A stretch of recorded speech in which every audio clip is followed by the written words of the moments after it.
with regard to gender, I think that both in the queer community and in the straight community, I guess, even though straight is, I think that straight people are the only ones that really like using the word straight because it makes them feel good about having a label that makes them not queer in any way, shape, or form. But I think that in both, dipping my feet in both worlds, you see the way people react to your gender expression. And I think that people that don't know you don't understand why you look and speak in different ways. And people do interpret. I don't think people like the dissonance between your gender presentation, especially when you're queer, because um, that basically, I wouldn't say gives you, the freedom to necessarily do whatever you want, but it does to a certain extent, because again, the label that's the most restricting is straight. I think that once you go into, the spectrum of LGBTQ, there still is a lot of labeling that goes on there, and a lot of people are really into the labels. Like I know now there's a bunch of stuff, fluid, pansexual.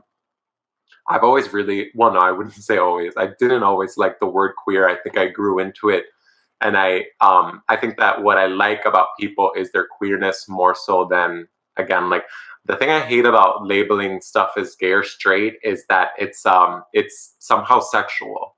It's like you need to let people know, who you're having sex with, which I think is completely backwards. That's why I like the term queer, because it doesn't necessarily give people an idea or preconceived notions about what you are or who you sleep with, because again, that is something that can evolve and can change. And I feel like in terms of the LGBT community, the bees, the bisexuals are the ones that really get the most crap, because I think that people, and I guess you could apply that to pansexual and fluid as well, where since you're not completely defined, by very rigid guidelines, people just assume that you're promiscuous and scandalous and outrageous and, sleeping around. Like that's the issue that I have with those labels, bisexual and gay and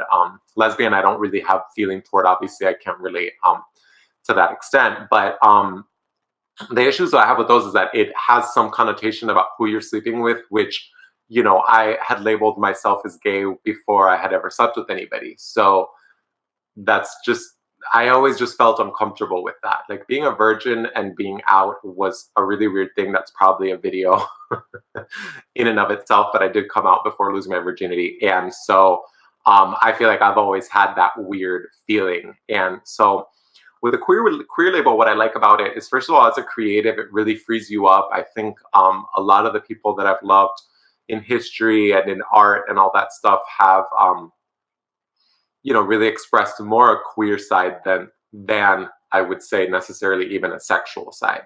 I think that that's challenging for a lot of people, especially today. I was going to say even today, but I would say especially today, because I do think that we've gone backwards, especially with sexuality now, at least in this country, in this city.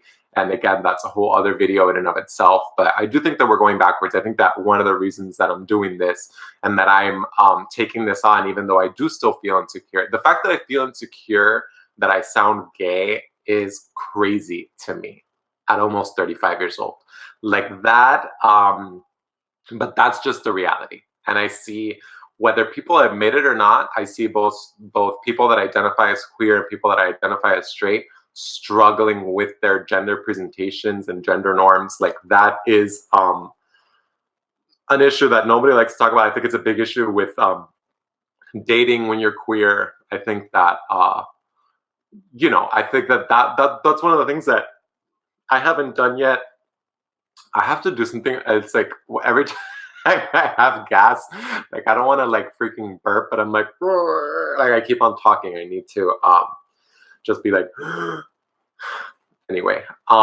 Yeah, so the queer thing, yeah, and it's a super complicated, I think, issue, and I think that I haven't delved into these types of topics yet because I've just been getting used to being on camera and seeing myself, although, very quickly, and just kind of uh, getting an overview of what I said. That's generally how I look back on these. I haven't gone in and captured stuff and edited and gone back. I do want to do that with these live things and kind of put stuff together from different videos and all that. But yeah, I think that sexuality and gender is something that I do want to discuss. I think it's really interesting because I thought one of the challenges for that would be the community guidelines here on YouTube. So I have to kind of feel that out. And that's why I really do want to keep the content clean here, because I certainly want to have this discussion open, even to the Jehovah's Witnesses that left a paper on my door this morning and made Milo lose his mind for about 5 minutes. They come every single Saturday. They left something, some paper there for me to look at on my own time. But again, I want everybody to be able to hear these thoughts especially. And I do want to go further into the stuff that I'm uncomfortable with. And I definitely think that gender and sexuality is one of those things. And the thing that I was tying it back to uh, Southern Charm is that there's characters on that show. That show to me, in terms of gender, is very similar to Miami. I would say more than other places like the Vanderpump Rules, which I love, but that's very LA. They walk the line of gender and queerness, I think, with ease, and I think that that's really great. But I think that, and not to say that that shows that show different parts of gender and sexuality are better or worse, but with Southern Charm, there's two characters that one, which is Craig, I think that he has a very interesting, I don't even know the correct terms, not like a shrink, but he expresses, I think, aspects of femininity while still being in a masculine package, certainly an outwardly masculine package. But then in terms of relationships and personality, he is very feminine. Even, again, not only choosing to have sewing be your favorite pastime, but putting it on TV and having your girlfriend kind of throw it in your face. It's so emasculating in, I think, the most amazing way. And that's what's really made me like him a lot this season, is that he's pretty much okay with putting that stuff out there. And I don't think it has anything to do with his sexual preference, which I think is so awesome about that, about them putting it on the show in that way, and him sort of, I don't know if he's okay with it internally, but I think that I really like that. The other character on that show that I think presents an interesting dichotomy when it comes to gender is Chelsea, because she's literally a knockout, gorgeous, gorgeous girl, amazing body. And then she, to me, has masculine energy. And again, I think that that's actually what would make me probably gravitate toward her. I think I would probably maybe want to be friends with her first. Even though I love Naomi, she's another one I'm kind of obsessed with on that show, but I'll save that for the reaction video. But with regard to the gender expression, Chelsea's an interesting one because she intimidates me. Like, I feel like she would get along with a group of traditional straight males a lot better than I would, because again, she has the things that they love, which is that she's gorgeous and all that stuff. But then she also has this really chill energy and laid back energy, which, not to say that just being chill and being laid back is masculine. She just has masculine energy. A lot of the women on these reality shows, to me, I look at everybody and regardless of their gender, I see either masculine or feminine energy. In terms of Bravo shows, Bethany Frankel, masculine energy, and then Carol Radstowell, I have to do another reaction video for New York, but feminine energy, Carol. And then, so that's why I think Carol gets along with Tinsley and stuff like that, because Carol's definitely very feminine energy, and then Bethany is very masculine energy. That's probably why Bethany has been able to have so much success in the business world, because the business world really favors masculine energy, and that is how you get ahead. And you do have to emulate, masculine energy and paradigms in order to be successful in business for the most part. Of course, there's exceptions to that rule, and I hope to be an exception to that rule to a certain extent, even though, I generally do, I would say, present myself. Well, I guess we can get into that now. So yeah, in terms of like the way that my gender expression, I think it's interesting because I think that since I do have a certain amount of vanity, I do like being an attractive male to both women and men. So the way that I dress and the way that I present myself aesthetically, I do like to hit, all of the attractive points for a male, not necessarily a straight male or a queer male. I think that in the queer community, if anything, gay men emulate straight men more than straight men emulate straight men. I mean, it's gotten to the point that nobody's even gay anymore. It's pretty freaking crazy.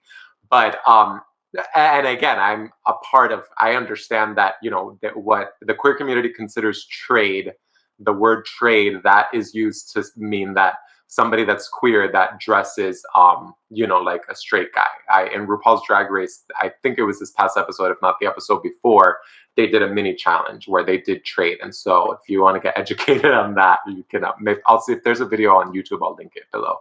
But so that's always been an aspect, which I grew up in a very male environment. I went to an all-male middle school and high school. I have 2 brothers. And so my background is being in very male environments where it is part of survival and it is part of not getting, bothered by kind of just fitting into that extent. So I think that, but I also think it comes down to my own vanity and my own wanting to be attractive to everybody that makes me keep up an aesthetic that is more male. And also practicality. I hate shaving and that sort of thing. So I really just trim my beard with like a number 1 once a week. Obviously, as I mentioned before, I have sideburn issues. I don't know. I just I feel like, again, hair is another thing that's really important to me.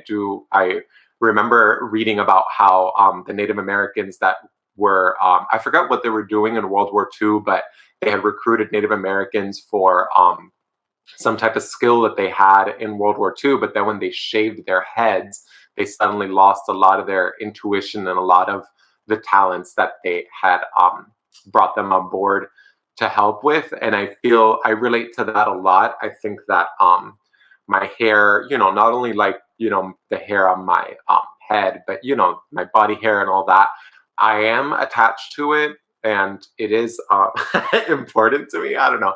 I just don't like shaving anything. And whatever. So yeah, so I am attached to my hair. I guess you can consider that masculine, even though I personally don't really, because it's just my hair. I don't really, I don't really look at it any kind of way, except that generally it's considered feminine to remove hair. And that's the whole manscaping thing and whole metrosexual thing. I have issues with that whole thing. Not that I have an issue with people being what anyone would consider metrosexual. I have a problem with the term metrosexual. I think it's like so extra and unnecessary. And it's like, okay, I mean, sure. We're going to make up a new word because we're afraid to be called gay or something, or girly. Like, what's wrong with just saying it's girly? Is there something wrong with being girly? It has to be like metrosexual so that they can feel good about their sexuality. I don't know. And then so back to, so with the energy thing. So I would consider my energy feminine though. And again, I don't think that necessarily there's anything wrong with that. I think that, and people can like misconstrue it and be like, oh, does that mean you're transgender? Does that mean that you're a drag queen? It's like, no. Like, why does it have to be one thing or the other? Like, why can't you kind of express feminine energy? Or I would say mainly just more, I think that all of us have a certain amount of each energy, but I think that we lean on one type of energy more than another. And I think that it depends on your goals in life. And I think that my goals are more creative and family oriented, that is my goal. My goal is to become a parent. My goal is to become successful in business, but not to the point that I lose sight of who I am. I want to be successful for creative projects. I want to express myself and see where that takes me. But so yeah, and again, back to the whole attitude thing. I consider myself a nurturer, and I think that my friends and family can attest to the fact that even though I do have an attitude and I can kind of slay you with my words, I actually do try not to, and I do like to nurture, and sometimes I do parent my friends, even though they don't ask me to. That is the way that I kind of approach the world. And again, I think that that is innate. I don't think that I have anything to do with that. I think that that's just part of the package that was brought into this world in this body with my soul. And so yeah, I think that my nurturing self is something that's feminine. I creativity, I don't know if I would call that feminine or masculine. I think that in the world that we live in now, it would be considered feminine. I don't know that I necessarily agree with that characterization, because there is creation that is very masculine. I think that masculine energy and feminine energy create different things. And I think that there's room, certainly in art and self-expression, for masculine and feminine expressions coming from both males and females and people that may not identify as either. I think that I think that trans visibility is really good too, because I think that that also shines a light on the fact that gender and sexuality is gray, and that our sexual scripts are part of our survival, and I don't think that it's part of exactly who we are as human beings. I think that that's why another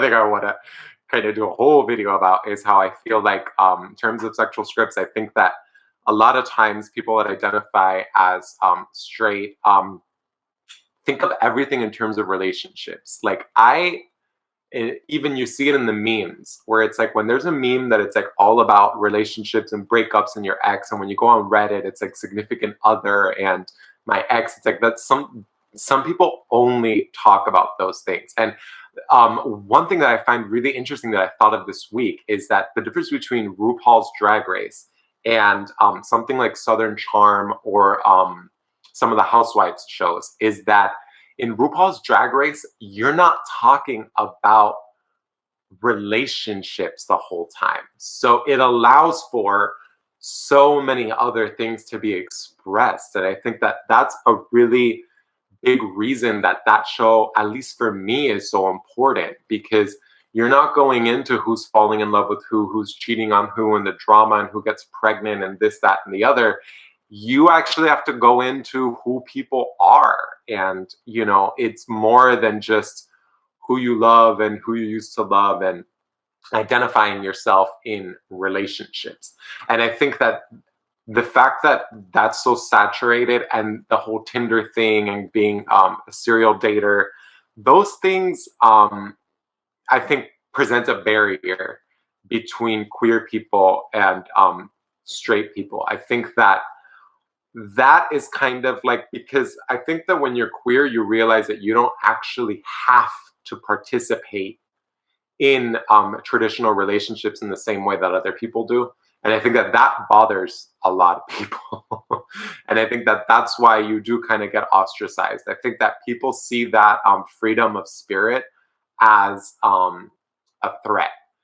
And I think that people are generally comfortable with just talking about stuff like dating and, that sort of thing, because it's the most accepted.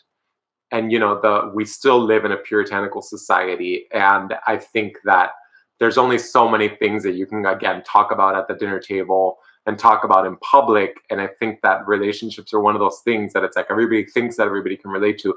But when it comes down to it, a lot of people are in relationships that don't necessarily work for them for different reasons. And I think that, I'm not the type to sit around and talk to my friends about their relationships. I mean, of course, I'm here to listen when somebody has a problem and all that, but I find it very surface to just talk about sort of the minutia about a relationship. Like, it's like, I think you may be in your own head way too much if all you can talk about is, checking your significant other's phone, or, the way, I don't even know. I don't have those conversations enough to, like, I see them on TV mainly, but yeah, so I don't know.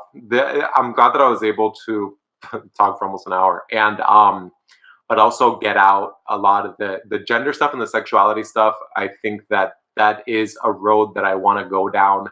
I think I was surprised that I decided to come out in my first video on here, but I'm also not.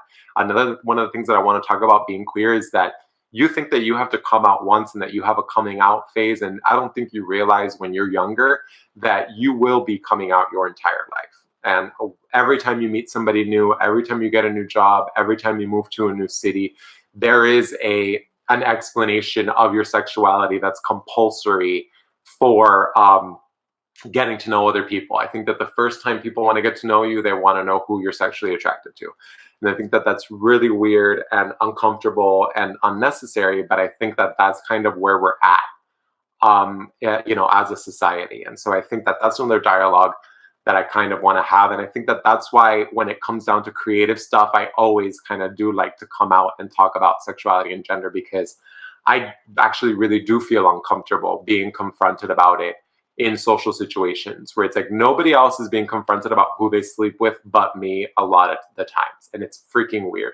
And I find that when people are really curious about my dating life, it almost feels like salacious. Like it's like, people make assumptions about queer people and what your lifestyle is, not knowing anything about what your lifestyle actually is. Again, the same way that I make assumptions about straight people a lot of times, even though most of the people in my life are straight. I think it goes the other way, but I think that when people make assumptions about people with queer identities, it always goes into the gutter in some way, shape, or form. And I think that sometimes there needs to be a line drawn where it's just like, no, I'm not going to talk about my sexuality the first time we hang out or, get into relationship stuff. Like, how about we get to know each other on stuff that we have in common? And then when we feel comfortable, we can go into talking about,